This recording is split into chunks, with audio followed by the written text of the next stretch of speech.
pra voltar, consolar minha querida. Brevemente de voltar.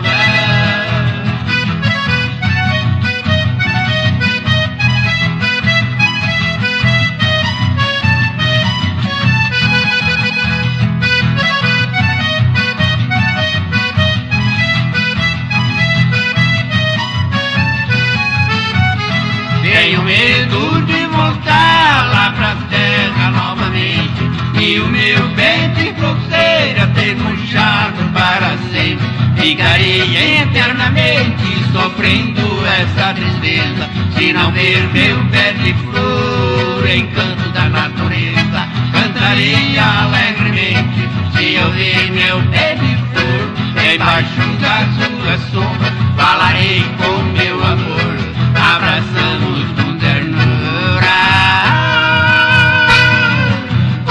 pra acalmar a sua dor.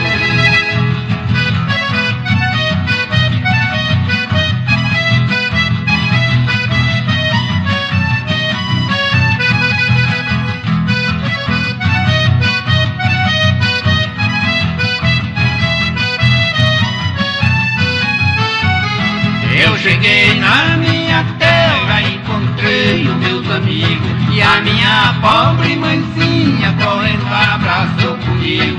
Que alegria, emoção, chorando vem me falar: meu filho, a tua ausência eu não posso suportar.